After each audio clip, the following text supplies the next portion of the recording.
Voilà, frère et sœurs, hein, que Dieu soit béni ce matin encore. Se bénit Dieu, se remercie Dieu d'être avec vous. Puis ce matin, j'aimerais faire une lecture. Enfin, il y a deux lectures. Ça se trouve dans le livre de Philippiens, 1 au chapitre 3 et au verset 1. Et la deuxième lecture se fera au chapitre 4 et au verset 5. Au verset 6, pardon. Puis ça a béni mon cœur. Et puis c'est Paul qui dira ces paroles-là, poussées par l'Esprit, et dira ça à Paul. Au reste, mes frères, réjouissez-vous dans le Seigneur. Je ne me lasse point de vous écrire les mêmes choses, et pour vous cela est salutaire. Amen. Et puis on voit que Paul se répète. Il le dit lui-même, il ne se lasse point de répéter les mêmes choses. Et pour ça, pour nous, c'est salutaire, et puis c'est une vérité. Parce que la parole de Dieu nous parle, et des fois on écoute la parole de Dieu, mais on écoute la même parole parce que Dieu nous reprend. Et puis pour nous, c'est salutaire. Pour nous, c'est pour notre salut. Et puis quand on fera la lecture dans le livre de Philippiens au chapitre 4, verset 6, Paul nous dira ces mots-là. Ne vous inquiétez de rien, mais en toute chose faites connaître vos besoins à Dieu, par tes prières et tes supplications, avec tes actions de grâce. Et la paix de Dieu, qui surpasse toute intelligence, gardera vos cœurs et vos pensées en Jésus-Christ. Amen. Que Dieu soit béni. Puis on l'écoute, les serviteurs le disent, sont comme Paul, ils répètent souvent aussi ça. Ne vous inquiétez de rien, mais en toute chose faites connaître vos besoins à Dieu. Et puis vous les écoutez, comme Paul dira, je me lasse point de vous répéter les mêmes choses parce que pour nous c'est salutaire. Pourquoi on se répète, frères et sœurs? Parce que c'est une vérité. On a tendance à oublier. On a tendance des fois à oublier de mettre toute notre confiance dans Dieu quand on passe par tes problèmes et tes difficultés. Et puis se pense qu'on est tous pareils. On est tous pareils parce qu'on est fait tous de la même, on est tous de la même nature. On n'est que des hommes. Et la Bible nous le rappelle encore ce matin, que faire confiance à Dieu. De faire confiance à Dieu. Oui, mais tu me l'as dit, mon frère. C'est de ça écouter des messages de faire confiance à Dieu. Mais se passe par tel et tel problème. Ma situation à moi ne s'arrange pas. Elle va même en empirant. Et tu me demandes de faire confiance à Dieu. Mais Dieu, c'est l'impression qu'il ne fait rien pour moi. Rien pour mon problème. Rien pour ma situation. La Bible nous dit de faire connaître nos besoins à Dieu et de le prier, avec des supplications et avec des actions de grâce. Les supplications, c'est-à-dire qu'on y demande encore, et des actions de grâce, ça veut dire qu'on le remercie même qu'on ne l'a pas encore reçu. Et la paix, la Bible nous dit que la paix de Dieu, qui surpasse toute intelligence, on ne peut pas la comprendre, la paix de Dieu. La paix de Dieu, c'est que on arrive encore à le prier, on arrive d'aller à la réunion, on arrive d'avoir une mise à part, d'avoir une communion avec lui malgré le problème. Laisse-moi te dire que la paix de Dieu, tu l'as. La paix de Dieu, tu l'as parce que tu écoutes encore ce matin ce message et Dieu te donne sa paix. La paix de Dieu qui surpasse toute intelligence, on ne peut pas la comprendre. La Bible nous dit qu'elle gardera nos cœurs et nos pensées en Jésus-Christ. Frères et sœurs, la vie, c'est pas facile sur la terre, c'est la vérité, puis on subit. Alors bien sûr que Dieu pourrait tout, en un claquement de doigts, Dieu pourrait tout résoudre les problèmes. Mais quand on se lit la vie de Paul, quand on se lit les chapitres, les épîtres qu'il a écrits, on voit que Paul était un homme de Dieu, était un serviteur de Dieu, était un chrétien, il croyait en Dieu, et puis Paul a consacré toute sa vie pour aller annoncer la parole de Dieu. Depuis sur le chemin de Damas où il l'a rencontré, il a consacré sa vie. Et puis on voit que Paul, si vous parlez de Paul, si vous parlez d'un homme extraordinaire, mais Paul a été lapidé, Paul a été frappé, a été mis en prison, il était accusé de fausses accusations. Paul a certainement connu la faim. Il a passé par des épreuves on pourrait dire pourquoi que Paul il a passé par des épreuves comme ça. C'était un homme de Dieu extraordinaire, il annonçait la parole de Dieu, il faisait des miracles. Mais il passe par des épreuves parce que Paul vivait dans le monde. Le monde où qu'on vit, ou que quand Paul vivait, à cette époque-là, ce monde-là ne voulait pas de la parole de Dieu. Et puis en réalité, le monde où que Paul vivait, c'est le même que le nôtre. C'est le même que le nôtre, sauf que le nôtre, il est un petit peu plus moderne. Il est plus moderne, mais le monde est le même, parce que le monde, il ne veut pas la parole de Dieu. On sait que le monde, il est gouverné par le diable. Où qu'on tourne la tête, on voit que des vilaines choses. Alors si le monde il est gouverné par le diable, comme il te regarde à toi, chrétien ou chrétienne, qui essaye de faire la volonté de Dieu, même que tu n'es pas capable, excusez-moi de dire ça, même que tu fais pas, c'est pas que tu n'es pas capable, même que tu ne fais pas des grandes choses pour Dieu, tu fais peur au diable. Parce que tu es un chrétien, une chrétienne. Tu lui fais peur, alors il essaye de te mettre en miettes. Il essaye de te mettre en miettes. Des fois, c'est par des difficultés, des maladies qu'elle a, et puis il s'en sert. Des fois, c'est par des personnes qui ne connaissent pas Dieu. C'est des personnes, peut-être de ta famille, qui ne connaissent pas Dieu. Alors le diable, il s'en sert. Eux, s'ils ne le savent pas, ils ne connaissent pas Dieu, ils croient qu'ils parlent de leur propre autorité, mais en réalité, le diable se sert des personnes-là. Ils sont manipulés par le diable pour essayer de te faire du mal. Et puis toi, tu dis à ton cœur, Seigneur, moi je te prie pour que tu ôtes mon problème, pour que ça va mieux et puis se voit pas de différence, Seigneur. C'est pas l'impression que tu sois avec moi. Et pourtant, ta parole me dit de ne m'inquiéter de rien, mais en toute chose, te fais connaître mes besoins à Dieu, et puis je te les fais connaître. Je te les fais connaître mes besoins, Seigneur. Mais Seigneur, il n'y a rien qui se passe. Il n'y a rien qui se passe. Et puis des fois, on est désespéré.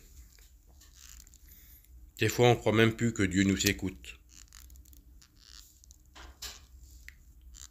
Vous avez une fois, frères et sœurs, c'était à la réunion, et puis il y a un serviteur de Dieu qui parlait avec une personne. Qui parlait avec une personne qui n'était pas chrétienne.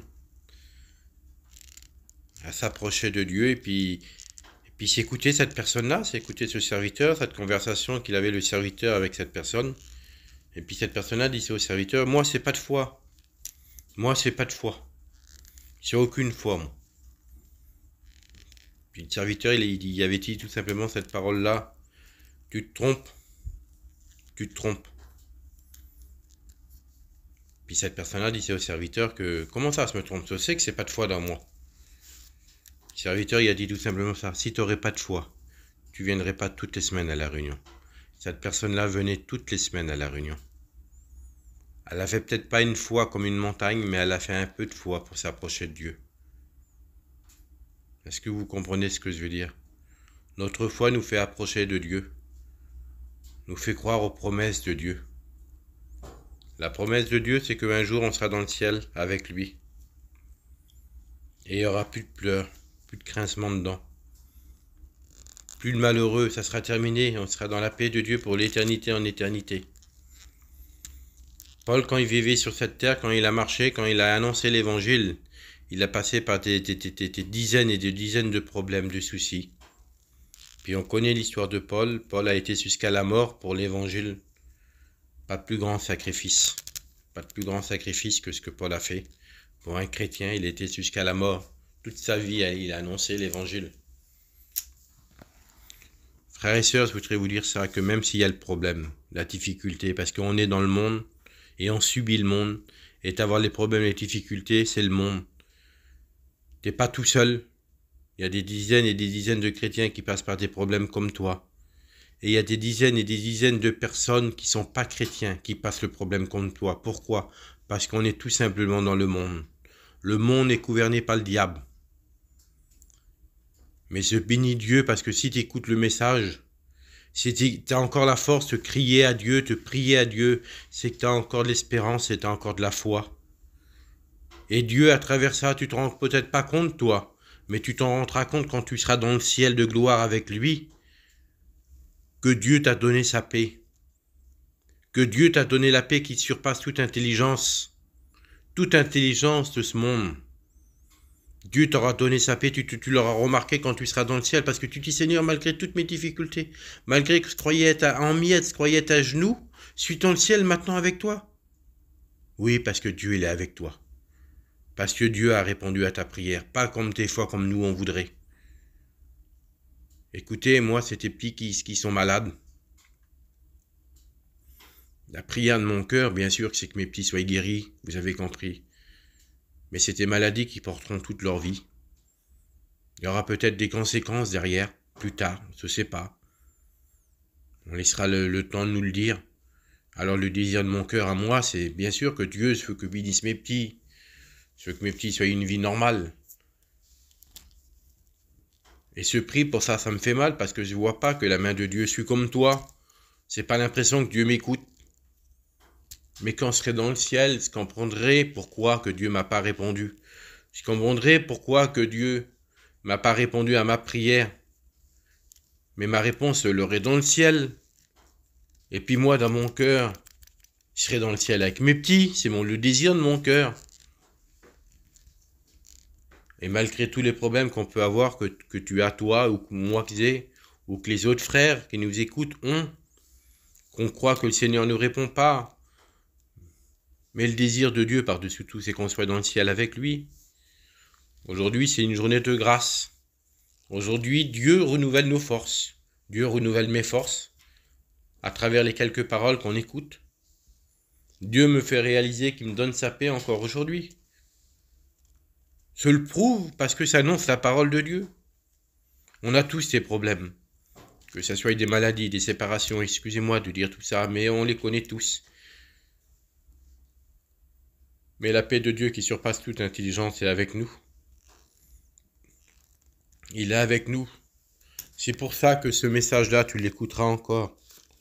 Peut-être encore demain. Tu l'écouteras encore après-demain. Dans une semaine, dans 15 jours, dans un mois, jusqu'à temps que le Seigneur revienne. Je ne me lasse point de vous écrire les mêmes choses. Je me lasse point, c'est moi qui le dis là, c'est moi qui le dis. Le Seigneur te dit, se me lasse point de te dire les mêmes choses, car pour toi c'est salutaire. C'est vrai que tu es dans le problème, mais garde pas des yeux dans le problème, garde tes yeux dans le ciel. Parce que la solution de ton problème, elle est dans le ciel. Peut-être pas comme toi tu le voudrais. Excuse-moi de dire ça. Pas comme nous je voudrais, parce que moi la solution à mon problème, elle est dans le ciel, je le sais. C'est une réalité, parce que comme je vous ai dit, mes petits par exemple, je prends mes deux petits, mais c'est un exemple, c'est plein de problèmes comme tout le monde. Ils sont des maladies qu'on ne peut pas guérir. C'est comme ça, on ne peut rien y faire, c'est comme ça. Alors ma solution, moi, elle est dans le ciel, parce que je sais que le Seigneur peut le guérir. Mais si le Seigneur, il ne le fait pas, c'est qu'il a une bonne raison. C'est qu'il a une bonne raison. Vous savez, on a tous des enfants, des fois les enfants, ils nous demandent quelque chose, et puis on ne leur donne pas, nous. On ne veut pas leur donner. Parce que eux, pour eux, sur le coup, c'est bien, ils vont se réjouir, ils vont être heureux. Mais nous, on sait que plus tard, ils vont être malheureux. On sait que si on ne leur donne pas maintenant, c'est pour une raison pour plus tard. Dieu connaît tout. Dieu connaît tout. Dieu nous donne sa paix. Et je veux y faire confiance malgré que je ne comprends pas tout. Malgré que je ne comprends pas tout, malgré que je ne comprends pas pourquoi il ne répond pas à ma prière.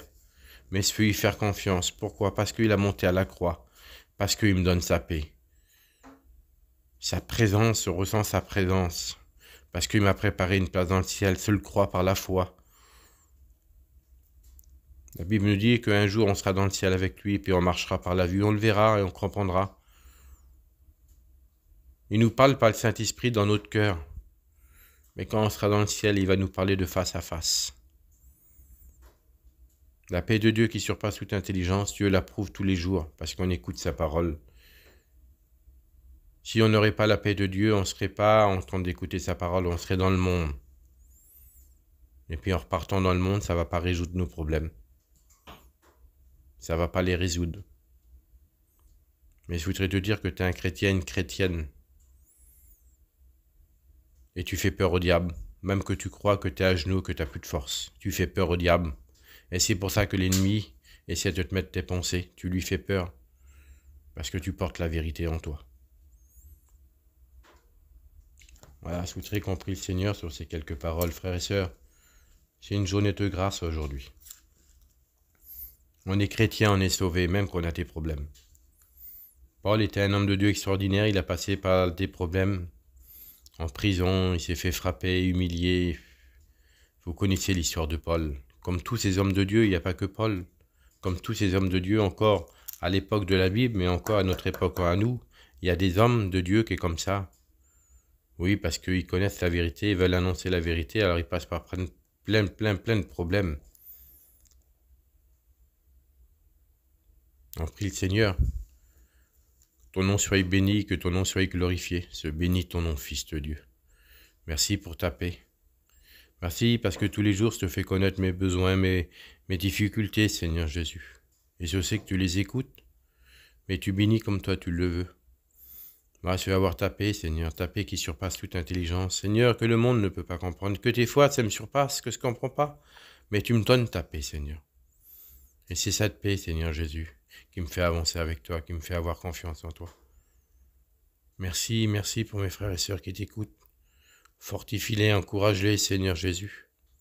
Que ton nom soit béni, parce que, Seigneur, bientôt, on sera dans le ciel avec toi. Et tout sera fini.